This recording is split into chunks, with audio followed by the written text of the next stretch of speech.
자, 이 업체가 아주 꼼꼼하게 지우면서까지 숨기려고 했던 것은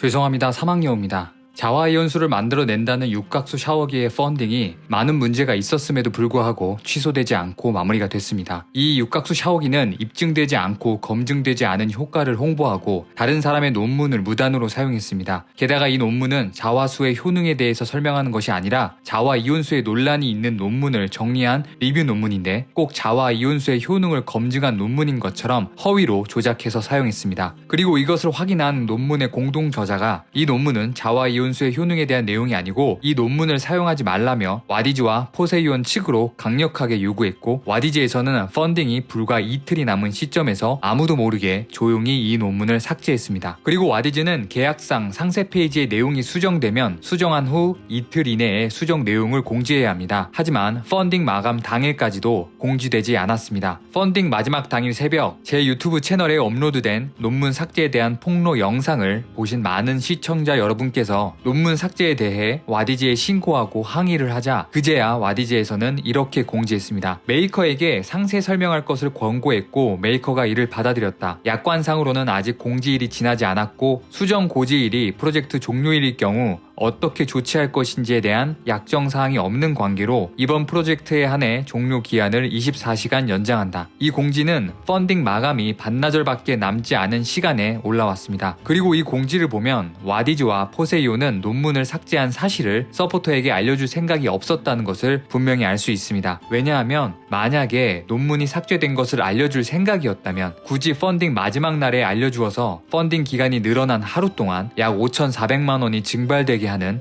바보 같은 짓은 하지 않았을 겁니다. 이 업체의 펀딩 금액은 최고 2억 5,900만 원까지 찍었다가 제가 3번에 걸쳐서 공개한 영상 때문에 총 9,300만 원이 떨어진 1억 6,600만 원으로 마무리했습니다. 결론적으로 이 펀딩에서 9,300만 원과 약 900여 명의 피해를 막을 수 있었지만 남은 1억 6천만 원과 2천여 명의 피해까지는 미리 막지 못해서 너무 아쉽습니다. 그런데요, 저는 펀딩이 끝났다고 그냥 포기해버리긴 싫거든요. 입증되지 않은 효능으로 소비자를 기만하고 무단으로 논문을 사용하고 그 논문의 내용을 자신들에게 유리하게 조작하여 홍보한 것, 그리고 그 논문을 몰래 사용했다가 딱 걸린 상황만으로도 너무나도 당연하게 프로젝트가 취소되는 게 마땅하지만 어떤 이유에서인지 와디즈는 이 프로젝트를 취소하지 않는다고 판단했습니다. 와디즈의 이 판단 정말 안타깝게도 큰 실수입니다. 저는 전 영상에서 분명히 경고했습니다. 한번 물면 놓치지 않는 미친 동물이 있다고요. 그리고 그 미친 동물이 바로 저라고요.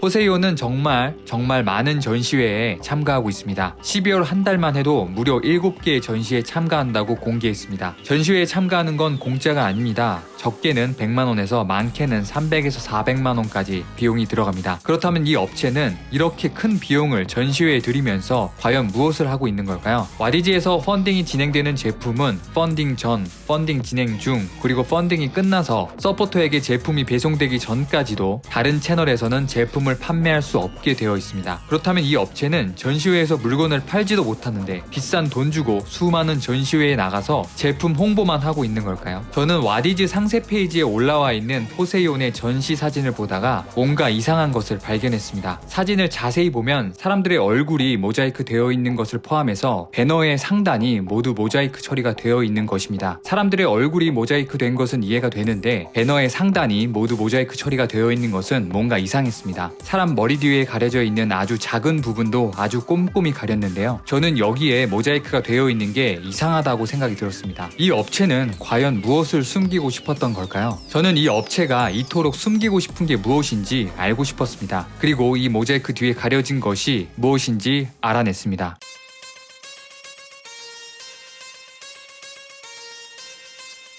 와디즈에서 진행하는 프로젝트들은 펀딩되는 금액만큼 와디즈에 커미션을 내야 합니다. 와디즈뿐만 아니라 다른 크라우드 펀딩에서도 마찬가지로 펀딩되는 금액에 비례하여 계약서상 정해진 비율의 커미션을 내게 되어 있습니다. 만약에 와디즈에서 펀딩이 진행되는 동안 동시에 다른 채널에서 판매가 된다면 그만큼 와디즈가 가져가는 커미션이 줄어들게 되니까 메이커 입장에서는 좋겠지만 와디즈 입장에서는 당연히 좋지 않습니다. 그렇기 때문에 계약상으로 펀딩 전, 펀딩 중, 펀딩 후 물건이 배송되기 전까지 다른 다른 채널에서 판매되는 것을 금지하고 있습니다. 와디지 약정서 제23조를 보면 리워드의 배송이 완료되기 전 회사 외의 경로를 통해 리워드와 동일한 제품을 판매 또는 구매 예약을 받는 것을 금지하고 있다는 것을 확인할 수 있습니다. 만약 다른 채널에서 판매가 된다면 이건 와디지에서 펀딩을 진행한 서포터에게 뿐만 아니라 와디지와 메이커 간에도 계약 위반입니다. 여기까지 들었을 때 이 업체가 전시장에서 무엇을 하고 있었던 건지 예상이 될 수도 있는데요. 자, 이 업체가 아주 꼼꼼하게 지우면서까지 숨기려고 했던 것은 바로 사전 예약이라는 글씨였습니다. 그렇습니다. 이 업체는 와디지에서 뿐만 아니라 전시장에서 예약 판매를 진행하고 있었던 겁니다. 그리고 저는 이 업체가 사전 판매를 진행한 계약서를 제보자를 통해 확보할 수 있었습니다. 계약서를 보면 배송 예정일이 12월 16일로 와디지의 배송 날짜와 일치하거나 더 빠릅니다. 더 충격적인 것은 와디지에서는 배송비가 별도로 발생하지만 전시장에서는 배송비를 받지 않았고 게다가 교체용의 필터는 오히려 와디지에서보다 더 싸게 소개하고 있었습니다. 이것은 와디지를 포함해서 와디지에서 펀딩을 진행한 2천여 분의 뒤통수를 때리는 짓이고 명백한 계약 위반입니다. 다른 업체에서 판매한 것도 아니고 포세이온에서 직접 다른 채널에서 판매하는 이 상황, 이것도 와디지에서는 그냥 넘어갈 수 있을까요? 만약에 이것도 그냥 넘어간다면 그럼 이제부터 와디지는 크라우드 펀딩이 아니라 사전 예약 판매하는 온라인 마켓하고 다를 게 없습니다. 그러니까 굳이 법적으로 보호도 안 되는 와디지에서 펀딩을 진행할 필요가 없게 된다는 겁니다. 그리고 앞으로 다른 업체들도 이렇게 별도로 판매해도 된다는 것으로 받아들이면 되겠지요. 이 업체는 12월 15일 오늘도 코엑스에서 진행한 홈테이블 데코 페어에서도 사전 판매를 하고 있었다는 제보가 들어왔습니다. 시청자 여러분, 이제 다시 행동으로 나설 차례입니다. 여러분의 도움이 필요합니다. 이런 사기 제품으로 소비자 뒤통수를 치는 업체에게 눈먼 돈 1억 6천만 원이 사라지는 이 상황을 그냥 내버려 둘 수는 없습니다. 고정 댓글로 URL과 신고 내용 적어두겠습니다. 시청자 여러분의 행동으로 크라우드 펀딩의 근간을 뒤흔드는 이런 업체의 프로젝트를 취소시킬 수 있고 1억 6천만 원을 지킬 수 있습니다. 그리고 와디지에 경고합니다. 저는 와디지에서 안 좋은 사례들을 많이 보여드렸지만 좋은 기업도 소개했고 그 성과도 있었습니다. 그런데 이런 상황이 그냥 넘어가게 된다면 아무리 좋은 기업이 와디지에 있다고 한들 소개하고자 하는 의지 자체가 없어지게 될 것 같습니다. 저뿐만 아니라 이 영상을 시청하시는 많은 분과 앞으로 이 영상을 시청하실 많은 분이 와디지를 지켜볼 겁니다. 사망여우였습니다.